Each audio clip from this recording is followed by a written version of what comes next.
মাদক দিয়ে দূর হয় না। হতাশা দূর হবে, বলে দিব, 3টা জিনিস, মাত্র 3টা। কয়টা ভাই?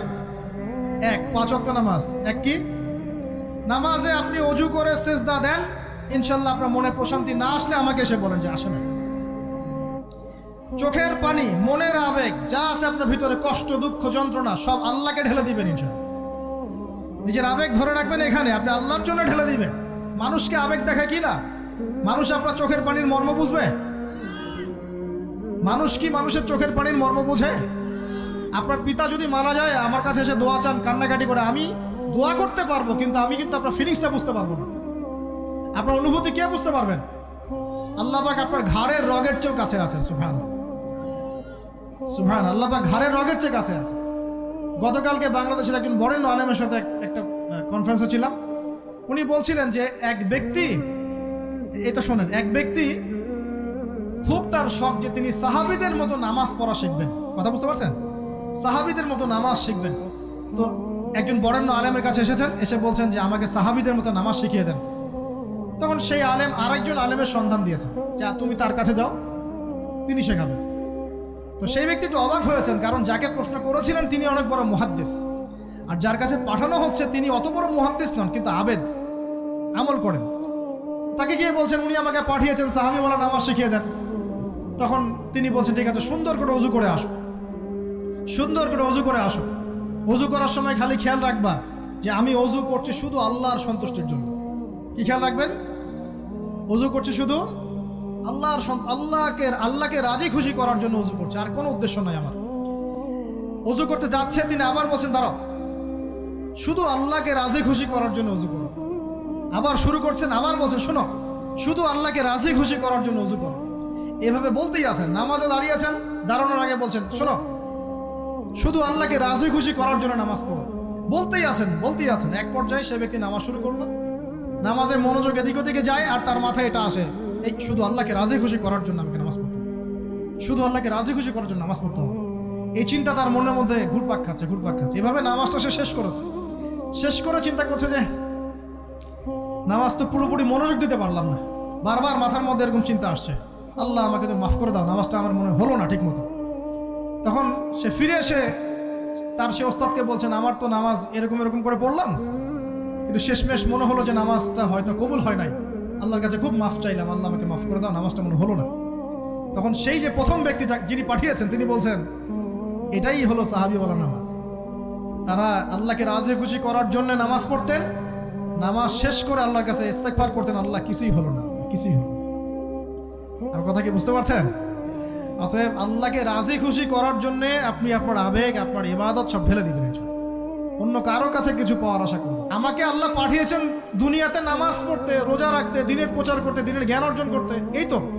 তা আমি একজন মেয়ের জন্য জীবন নষ্ট করে দিব কেন? আমি তাহলে আল্লাহর কাছে কি মুখ দেখাবো, আর নবীর কাছে কি মুখ দেখাবো? ওখানে গিয়ে বলবো আল্লাহ আমি আমার অমুক প্রেমিকার জন্য আশায় হয়ে একদম জীবন দিয়ে দিয়েছি, আত্মহত্যা করেছি। গেছে ভাই, যাইতে দেন। যে ব্যক্তি আপনার অবস্থানকে মূল্যায়ন করে নাই সে আপনার যোগ্য ছিল না। এখন আপনি কি করবেন? নিজের অবস্থান উন্নত করেন, আপনার পিছনে লাইন ধরে ঘুরবেন ইনশাআল্লাহ। এটাই বাস্তবতা। দুনিয়া খুব খারাপ জিনিস। মানুষের অবস্থানকে মূল্যায়ন করে, মানুষের অবস্থানকেই মূল্যায়ন করে, কিন্তু আল্লাহ রাব্বুল আলামিন আপনাকে সর্বাবস্থায় ভালোবাসেন। আলহামদুলিল্লাহ। এই যে আমরা এখন অনেক পাপ করছি না, আল্লাহ কি আমাদেরকে আযাব দিয়ে ধ্বংস করে দিয়েছেন? আল্লাহ পাক এখনো আমাদেরকে ভালোবাসেন, রহম করেন, অপেক্ষায় আল্লাহ পাক অপেক্ষা করছেন কখন তওবা করবে, আমি তওবা কবুল করব। এই কখন আমার বান্দা খালি একবার বলে আস্তাগফিরুল্লাহ, আল্লাহ পাক সাথে সাথে মাফ করে দিবেন। আর সেই আল্লাহকে ভুলে আপনি কার পিছনে ছুটছেন? আমরা কিন্তু নিয়াত করতে পারি ভাই যে আমরা যারা ওয়াজ শুনলাম জীবনে কোনোদিন সিগারেটে হাত দিব না ইনশাআল্লাহ। রাজি আছি ভাই? অন্য বড় বড় জিনিস তো বহুত দূরের কথা। আচ্ছা, অনেকে রাজি হয় নাই কেন? আপনারা কি অলরেডি আসক্ত? আমি অনেক ভাইকে দেখেছি মাশাআল্লাহ ইফতার খুলেই একদম বেনসন টানা শুরু করে। হ্যাঁ, এটা যে হারাম আপনাদের কেউ ওয়াজ করে শোনায় নাই? এটাকে কি মনে করেন আপনারা, হারাম না হালাল? কেউ বলেছে মাকরু, নাকি মাকরু ফতোয়া দিয়েছে? মাকরুহ শব্দের অর্থ জানেন আপনি? মাকরুহ শব্দের অর্থ কি শোনেন, সূরা বনী ইসরাঈল খুলবেন। কোন সূরা? সূরা বনী ইসরাঈল আল্লাহ পাক বলছেন, আমি বনু ইসরাইলকে এই কাজগুলো করতে নিষেধ করেছিলাম। কোন কোন কাজ? জেনা করো না, জেনার ধার কাছে যেও না, এতিমের মাল আত্মসাৎ করো না, শিরিক করো না ইত্যাদি। যারা আলেম আছেন তারা আমার কথা বুঝবেন। এই কাজগুলোর পরে আল্লাহ পাক বলছেন যে এই প্রত্যেকটা কাজ আল্লাহর কাছে মাকরুহ, অপছন্দের। কিসের? অপছন্দ। আর এটাকে আপনি সহজ মনে করছেন? নিয়াত করি আল্লাহ পাকের সন্তুষ্টির জন্য আমরা কোনোদিনও মাদকের সাথে সম্পৃক্ত হব না ইনশাআল্লাহ। আর বিশ্বাস করেন, শুধুমাত্র মাদকদ্রব্য নিয়ন্ত্রণ অধিদপ্তর এই আইন কানুন এগুলো দিয়ে, জরিমানা দিয়ে মানুষকে মাদক ছাড়ানো যাচ্ছে না, যাবে না। কেন যাবে না এটা আপনারা খুব ভালো করেই জানেন, আমি বলতে চাচ্ছি না। অনেক সময় মাদক বিরোধী কনসার্ট করে মানুষ, মাদক বিরোধী কনসার্টে ওঠার আগে এক বোতল ডাইল খেয়ে আসে আগে। এগুলো কি বাস্তব কথা বলছি না অবাস্তব কথা বলছি? আমাদের যুবক ভাইরা কোশ্চিনকালেও মাদকের ধার কাছে যাবেন না ইনশাআল্লাহ।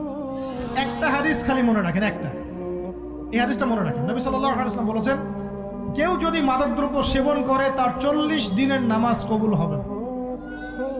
সিগারেট একটা খেয়েছি, 40 দিন নামাজ নাই। এরপর যদি সে তওবা করে আল্লাহ মাফ করে দিবেন। আবার যদি মাদক খায় আবার 40 দিন কবুল হবে না। যদি আবার তওবা করে আল্লাহ মাফ করে দিবেন। আবারও যদি খায় আবারও 40 দিন কবুল হবে না।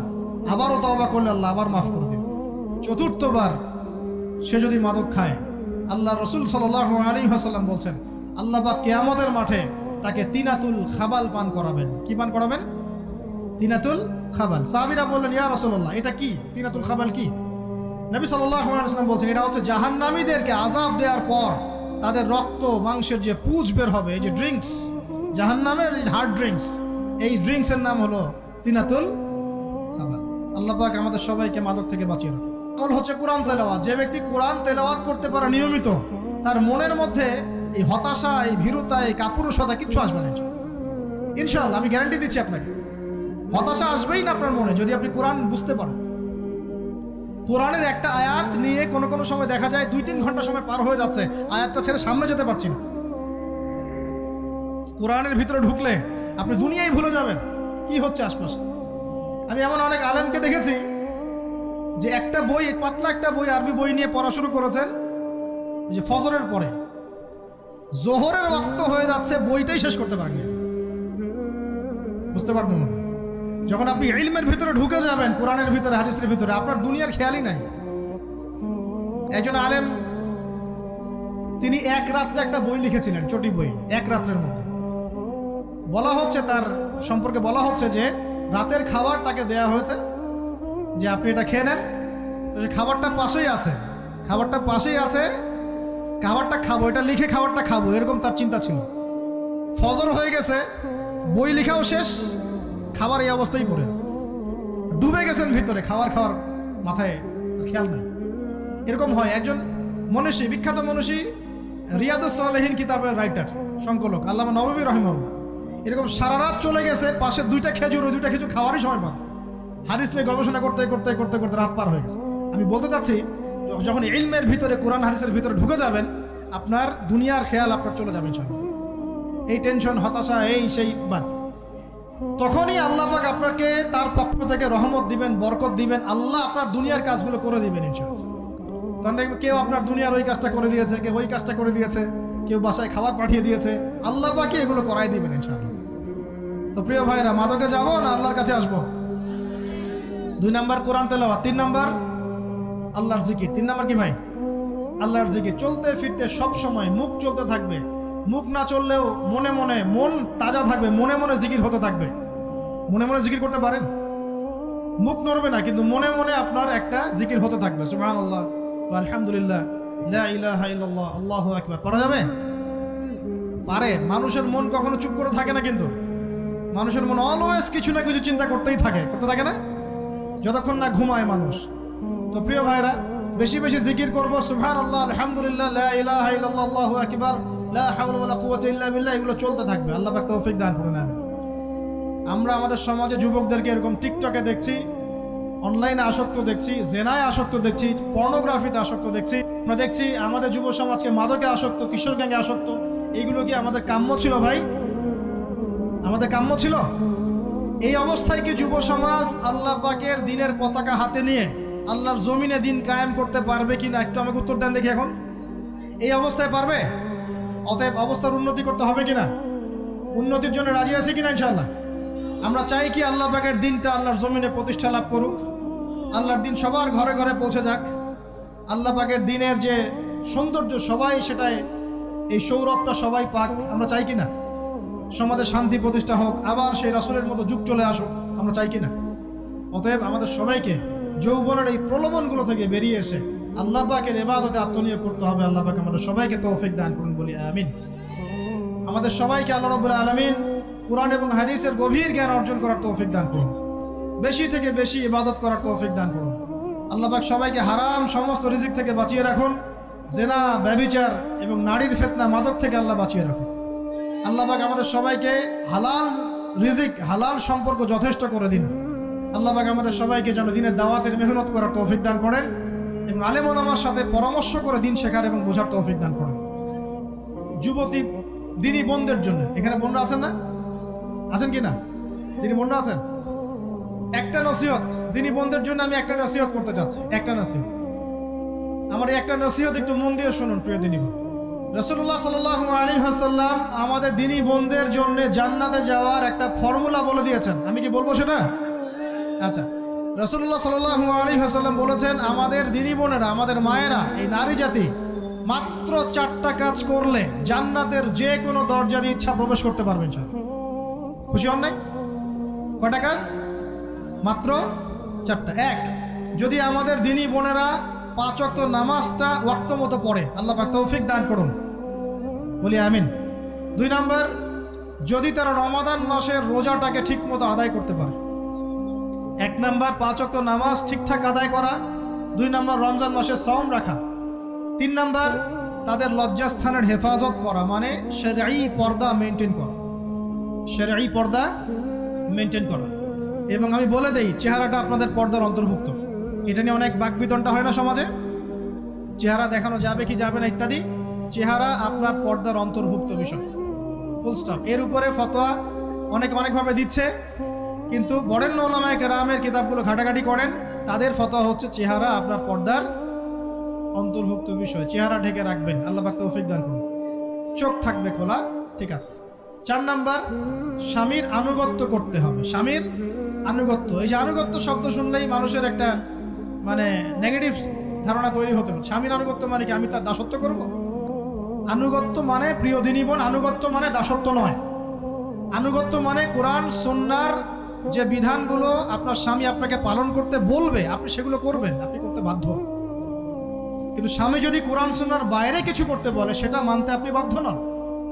স্বামী যদি আপনাকে বলে যে সুদ খাও, এই সুদি এনজিওতে আসো, নাম লেখাও। স্বামী যদি আপনাকে বলে যে আসো বেপরদায় বাইরে যাই, সাজুগুজু করে বের হও, চলো ঘুরে আসে বেপরদায়। স্বামী যদি বলে দেবরকে একটু খাবারটা দিয়ে আসো, আমার অফিসের কলিগ আসছে, খাবার পরিবেশন করো, আসো ডাইনিংয়ে আসো, এই যে হারাম কাজ, বেপরদার আদেশ করছে, সুদের আদেশ করছে, আপনি সেগুলো পালন করবেন না।